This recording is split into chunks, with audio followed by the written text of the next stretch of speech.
Hari ini kita melihat saudaraku bagaimana kita memelihara persatuan dalam tubuh Kristus. Minggu yang lalu kita mendengarkan firman Tuhan mengenai maksud atau tujuan yang kekal dari Allah Bapa. Satu tujuan yang tetap di hati Bapa. Apakah tujuan yang terdapat dalam hati Bapa dari mulanya? Apakah tujuan itu? Saudaraku, dengan singkat saya ulangi lagi pada hari ini bahwasanya tujuan kekal daripada Allah Bapa yaitu supaya Dia memiliki manusia-manusia yang seturut dan segambar dengan Dia sendiri. Itulah sebabnya saudaraku, Tuhan menciptakan Adam dan Hawa yang segambar dengan Tuhan. Dan Tuhan sangat memberkati Adam dan Hawa. Tuhan sangat mengasihi Adam dan Hawa. Dan Adam dan Hawa memperoleh hak atau kebebasan untuk memilih dari Tuhan. Tuhan memilih, Tuhan memberikan kebebasan untuk memilih pada Adam dan Hawa. Dan diminta Tuhan supaya Adam dan Hawa ini mematuhi Tuhan. Itu sebabnya Tuhan memberikan satu pohon di tengah taman Eden itu yang tidak boleh diambil buahnya atau dimakan buahnya. Tetapi sayang sekali setan, saudaraku, penipu. Setan berkata, Adam, Hawa, engkau tidak akan mati. Daripada ketika engkau makan buah batang kayu itu, engkau akan menjadi sama dengan Allah. Tidak pernah manusia ini sama dengan Allah, saudara. Tetapi Hawa tertipu. Manusia jatuh kepada dosa dan kehilangan kemuliaan Allah. Kehilangan gambar dan teladan Tuhan yang mulia itu. Setelah Adam dan Hawa jatuh kepada dosa, Tuhan tidak berhenti dengan rencananya. Tuhan, kita adalah Tuhan yang maha kuasa, saudaraku. Dia Tuhan yang sanggup menjadikan segala sesuatu. Walaupun saudaraku, kelihatannya rencana itu sudah dibendung, saudaraku, Dia tidak berhenti. Dia sudah siap dengan anugerahnya untuk memulihkan kembali manusia itu kepada gambar dan teladan Tuhan. Untuk ini saudaraku perlu pengorbanan. Itulah sebabnya Bapa di sorga mengirimkan anaknya yang tunggal yaitu Yesus Kristus menjadi manusia. Manusia semua sudah jatuh kepada dosa dan kurang kemuliaan Allah. Dan akibat daripada dosa itu jadilah keberatan kepada manusia ini. Jadilah kesusahan kepada manusia ini. Yang dari mulanya bukan kehendak Tuhan. Tuhan menghendaki Adam dan Hawa bahagia. Tuhan menghendaki Adam dan Hawa sehat. Tuhan menghendaki Adam dan Hawa hidup dalam kelimpahan. Demikian juga semua keturunan Adam dan Hawa. Pada mula pertama Tuhan menciptakan Adam dan Hawa, Tuhan berkata, berkembang biaklah, penuhilah bumi ini dan taklukkanlah isinya. Dari mulanya Tuhan menghendaki manusia itu berkuasa. Tetapi itu tidak kejadian karena dosa. Memang dosa merusak manusia ini. Dosa memisahkan kita daripada Tuhan. Dosa saudaraku menghilangkan kemuliaan Tuhan dalam kita. Tetapi Tuhan tidak meninggalkan manusia begitu saja. Dia sangat mengasihi manusia ini. Tuhan tahu rencananya pasti jadi. Tetapi sesuatu harus diperbuat oleh Bapa di sorga, yaitu menebus manusia ini dari dosa. Itulah sebabnya Dia mengirimkan anaknya yang tunggal Yesus Kristus turun ke dunia ini untuk menebus kita yang berdosa ini, supaya kita yang sudah kemuliaan, yang sudah kehilangan kemuliaan Allah itu dapat kembali lagi memilikinya. Saudara yang kekasih dalam nama Yesus, bagaimanakah Tuhan melaksanakannya? Allah kita itu Allah yang adil, Allah kita itu Allah yang suci. Maka keadilan Tuhan menuntut supaya tiap-tiap dosa mesti dihukum. Kalau dosa dibiarkan saja, maka Allah itu bukan Allah yang adil. Seorang hakim yang adil di dunia ini pun harus menghukum dosa. Bapa harus menghukum dosa itu. Dan lagi kesucian Bapa di sorga, saudaraku. Kesucian sorga itu menuntut, saudaraku, tidak ada dosa yang bisa masuk ke sorga. Kesucian sorga akan dikotori oleh satu dosa yang masuk ke sorga. Padahal semua manusia ini sudah jatuh kepada dosa. Jadi bagaimanakah jalannya supaya manusia ini bisa kembali lagi kepada Tuhan?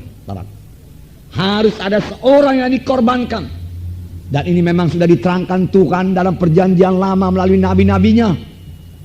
Pada waktu itu, dikala bangsa Israel berbuat dosa, maka mereka harus menyembelih seekor domba yang tidak bercacat celah. Darahnya dicurahkan di atas mezbah, itulah penebus dosa mereka. Tetapi sebenarnya darah kambing atau darah domba manapun tidak bisa menghapus dosa manusia ini. Itu hanyalah lambang daripada darah Yesus. Karena hanya darah Yesuslah satu-satunya yang bisa menyucikan kita dari segala dosa kita, saudaraku. Saudara, kemudian Yesus datang dan dia menjadi manusia. Tidak ada dosa pada Yesus. Tapi semua dosa manusia ini ditimpakan kepada Yesus. Dan Yesus sudah dihukum bukan karena dosanya. Karena dia tidak memiliki dosa. Tetapi dia dihukum karena dosa saya dan dosa saudara. Dan dosa segenap manusia ini.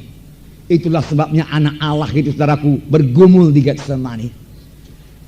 Bapa, kalau boleh biarlah cawan ini lalu daripadaku, tapi bukan kehendakku, kehendakmu jadi.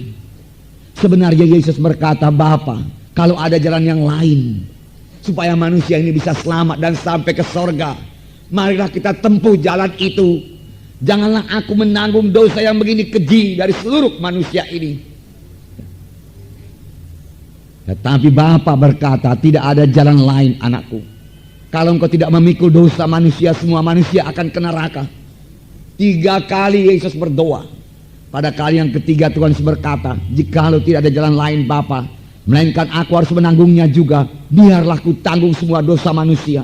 Lalu dia minum cawan itu, saudaraku, cawan dosa manusia. Mulai saat itu Yesus ditangkap. Tentara imam-imam datang dan menangkap Tuhan Yesus. Petrus mencoba membela Yesus dengan mengangkat pedangnya dan memarah hamba imam besar. Jatuh daun telinganya. Tetapi Yesus berkata, hai Petrus, sarungkan pedangmu. Apa engkau pikir aku tidak bisa memanggil sekarang ini juga 12 legion tentara malaikat untuk membebaskan kita? Tetapi kalau aku panggil tentara malaikat, bagaimanakah bisa manusia ini ditebus dari dosanya? Tidak ada yang menebus manusia ini dari dosanya. Sarungkan pedangmu, Petrus. Jangankan 12 legion, 1 legion tentara malaikat sudah sanggup mengalahkan seluruh tentara Roma dan tentara imam-imam. Jangankan 1 legion, 1 malaikat saja sudah cukup, saudaraku. Tetapi Tuhan tidak berbuat demikian. Karena memang tujuannya datang ke bumi ini untuk menebus manusia dari dosa. Untuk mengangkat manusia dari kematian rohani. Dan memberikan satu kehidupan rohani kepada manusia itu. Supaya manusia itu kembali segambar dengan Tuhan. Karena itulah tujuan kekal dari Allah Bapa dari mulanya. Supaya manusia itu kembali mulia. Kembali kepada rupa dan teladan Tuhan. Yang kelak dibentuk Tuhan terus. Didewasakan Tuhan terus. Sehingga menjadi pengantin-pengantin Kristus. Menjadi pengantin Kristus. Saudara kekasih dalam nama Yesus. Kemudian Yesus, saudaraku, diadili. Kemudian Yesus, saudaraku, mengangkat salib dari Yerusalem ke Golgota. Di mana tangannya dipaku, kaki dipaku, kepala diberi mahkota duri. Darah merembes, saudaraku, menetes dari seluruh tubuh Tuhan Yesus. Darah yang suci, darah yang tidak berdosa. Apakah gunanya darah ini dicurahkan? Firman Tuhan berkata, kamu ditebus bukan dengan emas dan perak. Emas dan perak tidak bisa menebus kita berapapun banyaknya. Tetapi kamu ditebus dengan darah yang mahal. Darah anak domba atau darah Yesus yang tidak bercacat, tidak bercelah. Yaitu darah Yesus menebus kita. Dan firman Tuhan berkata dalam 2 Korintus 5 ayat 21, Yesus telah dijadikan dosa supaya kamu jadi kebenaran di hadapan Tuhan. Inilah berita Injil, saudaraku. Sebab pada waktu Yesus di kayu salib, saudaraku, terjadi perpisahan dengan Allah Bapa. Yesus berteriak, Eloi, Eloi, lama sabachthani. Bapa, mengapa engkau tinggalkan aku? Bapa meninggalkan Yesus karena pada waktu itu, saudaraku, itulah perpisahan yang pertama dan yang terakhir, saudaraku. Mengapa? Karena Yesus sudah dipenuhkan dengan dosa manusia. Tetapi itu tidak lama, saudaraku. Kemudian Yesus berkata, sudah genap. Dan Yesus mengembuskan napasnya di kayu salib di Golgota. Yesus mati. Sudah genap ditanggung oleh Tuhan Yesus semua dosa, apapun besarnya, betapapun merahnya, betapapun kejinya, semua sudah ditanggung oleh Tuhan Yesus. Dan firman Tuhan berkata dalam 2 Korintus 5 ayat 21, Yesus telah dijadikan dosa supaya kita jadi kebenaran di hadapan Tuhan. Benar, saudara. Kita dibenarkan bukan karena kebaikan kita. Kita dibenarkan bukan karena kejujuran kita, saudaraku. Bukan. Kita dibenarkan bukan karena apa yang kita capai di dunia ini, saudaraku. Bukan karena sumbangan kita yang banyak kepada gereja. Bukan, saudaraku. Bukan karena kita menolong orang miskin atau orang yatim piatu. Bukan, saudaraku. Semua perbuatan itu baik dan diberkati Tuhan, saudaraku. Tetapi semua perbuatan baik kita itu tidak sanggup, saudaraku, membawa kita kembali kepada rupa dan gambar Tuhan. Apalagi membawa kita kembali kepada hidup yang kekal, saudaraku. Hanya ada satu juru selamat, hanya ada satu jalan ke surga, yaitu Tuhan Yesus Kristus. Tidak ada jalan lain, saudaraku.